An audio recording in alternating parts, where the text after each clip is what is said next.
राधे राधे। हरे कृष्णा। प्रिय भक्तों, आप सभी का स्वागत है हमारे भक्ति और सनातन ज्ञान से जुड़े इस पावन मंच पर। आज हम सुनेंगे श्रीमद् भागवत गीता के 15वें अध्याय पुरुषोत्तम योग का अत्यंत सरल, दिव्य और जीवन बदल देने वाला ज्ञान।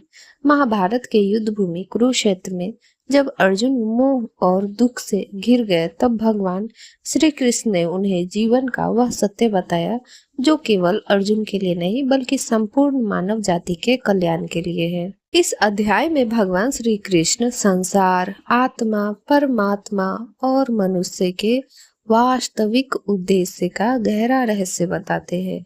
भगवान कहते हैं कि यह संसार एक विशाल पीपल के वृक्ष के समान है। इस वृक्ष की जड़ ऊपर है और शाखाएं नीचे फैली हुई है। इसका अर्थ यह है कि इस संसार का मूल परमात्मा है और समस्त जीव उसी से जुड़े हुए हैं। मनुष्य इस संसार में अपने कर्मों, इच्छाओं, मोह और अहंकार के कारण बार बार उलझता चला जाता है। कभी धन का मोह, कभी रिश्तों का मोह, कभी नाम और सम्मान की इच्छा और कभी अपने सुखों की चिंता। इन्हीं इच्छाओं के कारण मनुष्य जन्म और मृत्यु के चक्र में बंधा रहता है। भगवान श्री कृष्ण कहते हैं, जो व्यक्ति वैराग्य रूपी शस्त्र से इस मोह के वृक्ष को काट देता है, वही सच्चे मार्ग को प्राप्त करता है। लेकिन भक्तों, वैराग्य का अर्थ संसार छोड़ देना नहीं है। वैराग्य का अर्थ है संसार में रहते हुए भी भगवान को सबसे ऊपर रखना। जब मनुष्य यह समझ लेता है कि यह शरीर नश्वर है, धन नश्वर है, संसार की हर वस्तु एक दिन समाप्त हो जाएगी, तब उसके भीतर भगवान की खोज आरंभ होती है। भगवान बताते हैं कि आत्मा कभी नष्ट नहीं होती। जब मनुष्य एक शरीर छोड़ता है, तब आत्मा दूसरे शरीर में प्रवेश करती है। जैसे वायु फूलों की सुगंध को एक स्थान से दूसरे स्थान तक ले जाती है, वैसे ही आत्मा अपने संस्कारों और कर्मों को साथ लेकर आगे बढ़ती है। लेकिन सामान्य मनुष्य इस सत्य को समझ नहीं पाता, क्योंकि उसका मन संसार के आकर्षणों में उलझा रहता है। जो योगी, ज्ञानी और भक्त होते हैं, वही आत्मा के इस रहस्य को समझ पाते हैं। भगवान श्री कृष्ण आगे कहते हैं कि इस संसार में जो भी प्रकाश दिखाई देता है, वह उन्हीं से उत्पन्न होता है। सूर्य का तेज, चंद्रमा की शीतलता, अग्नि की शक्ति सब भगवान की ही ऊर्जा है। वे ही पृथ्वी में प्रवेश करके सभी जीवों का पालन करते हैं। वे ही अन्न की शक्ति देते हैं।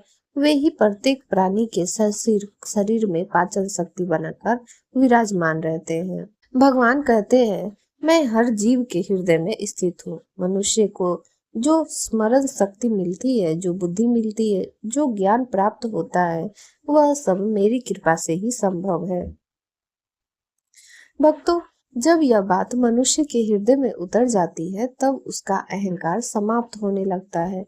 फिर मनुष्य यह नहीं कहता कि मैं सब कुछ कर रहा हूँ, बल्कि वह समझ जाता है कि जो भी कुछ हो रहा है, वह भगवान की इच्छा और कृपा से हो रहा है।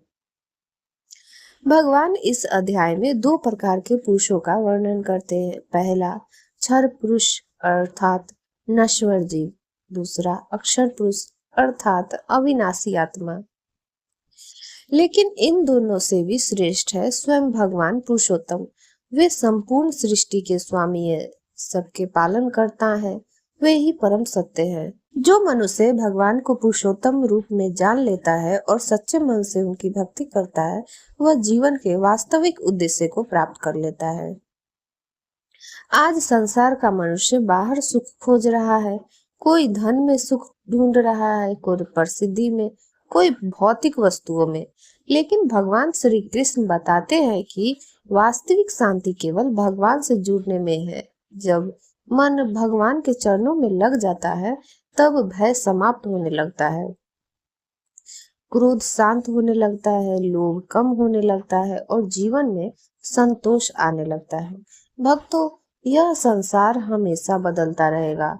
सुख और दुख आते जाते रहेंगे, लेकिन जो व्यक्ति भगवान का हाथ पकड़ लेता है उसका जीवन स्थिर हो जाता है। इसलिए भगवान श्री कृष्ण हमें सिखाते हैं कि जीवन का सबसे बड़ा लक्ष्य केवल धन कमाना नहीं, बल्कि अपने आत्मिक स्वरूप को पहचानना और भगवान से जुड़ना है। जब मनुष्य भगवान का स्मरण करता है, उनका नाम जपता है, सच्चाई और धर्म के मार्ग पर चलता है, तब उसका जीवन धीरे धीरे दिव्यता से भरने लगता है और अंत समय में वही भक्त भगवान के परम धाम को प्राप्त करता है, जहाँ से फिर लौटकर इस दुखमय संसार में नहीं आना पड़ता।